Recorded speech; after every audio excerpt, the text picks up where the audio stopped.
Okay, today we are going through 4 hop tests that we do when we are testing clients who have had ACL or knee surgery when they are returning to sport.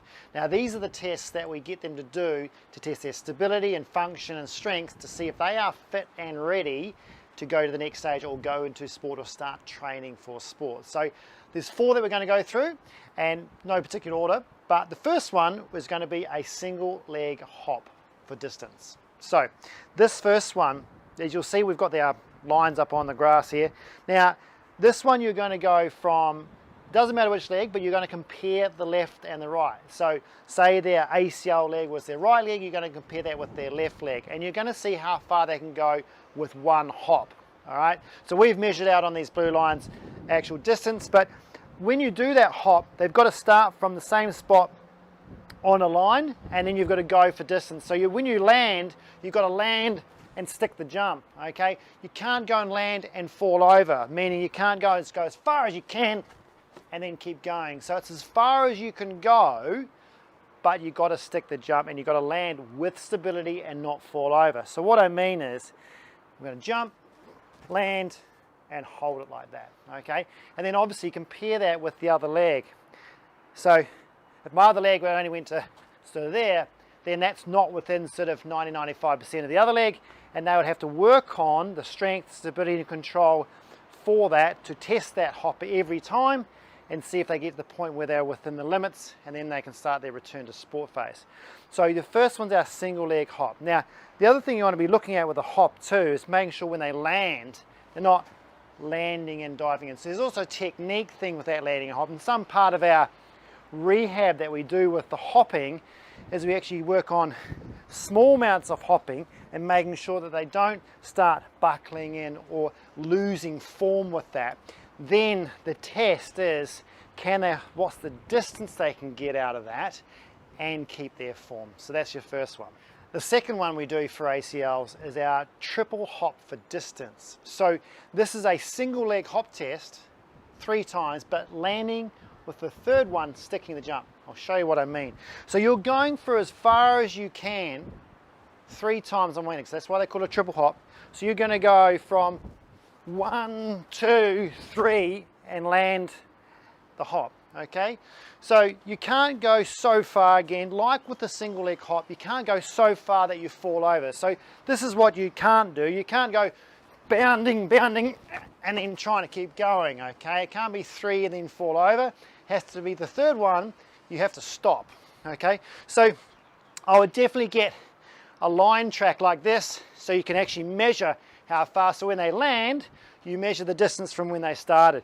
So if I go from my ACL leg and go for as far as I can go, 1, 2, 3, and then you measure that distance and then compare it with the other one.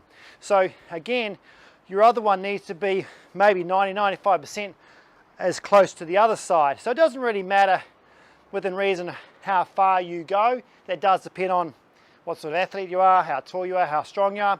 It's about the other side. Okay, so if your other side, you can only sort of do that. You know it's a long distance. You measure the distance, measure the percentages, and you've got to try and make up that percentage to try and improve that over time. And that will be, we test that, and that's what we're going to look at in our strengthening and stability routines that we do with our clients to get them to that point so we know they're safe to go return to sport. So just run through that one more time. You're just going to go triple hop for distance. Remember, it's a 1, 2, 3 and land, and that's where you're going to measure. Okay, now the one that's even better than that, number 3, is your crossover hop. Now with this one, you're going to go 3 times again, but you're going to start laterally. You're going to cross over a double line like this, which is 15 centimeters apart.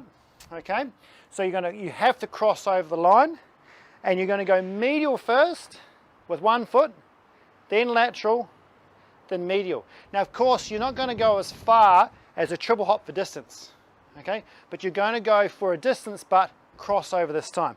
So if I'm going to go medial, I'll go medial, lateral, medial. Now you see in the first one I hit the line, so you're not allowed to hit the lines with that.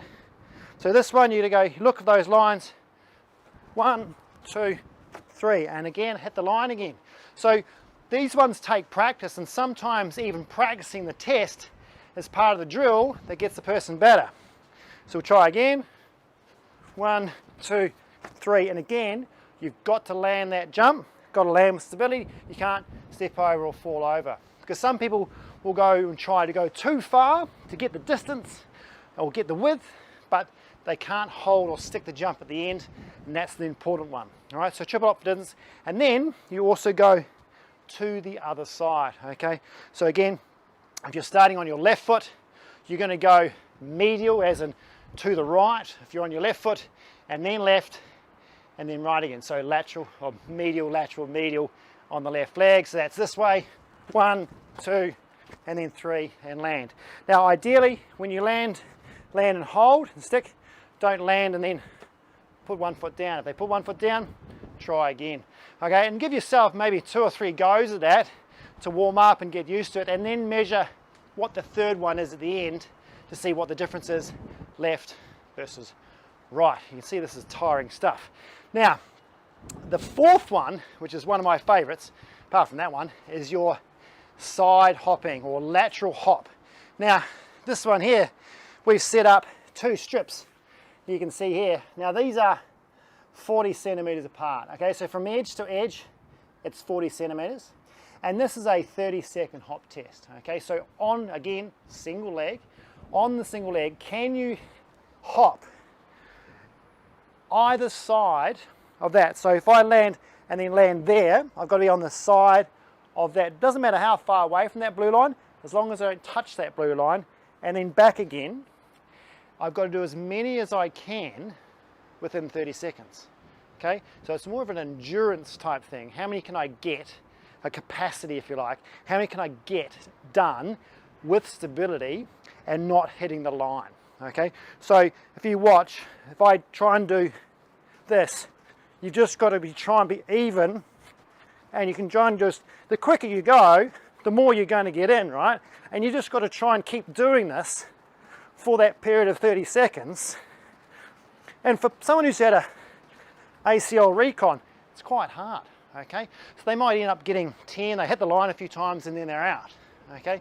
So this one is a really good way of testing their medial and lateral strength, stability, endurance, like their capacity to, can you hop left and right, medial and laterally, continuously for a long enough period of time to sort of grant you the okay tick to go and play sport. So that's a really, really important one. Just like the crossover for distance, that lateral medial movement for MCLs, ACLs, and meniscal surgery is so important for that person returning to sport. And again, compare it with your left and your right.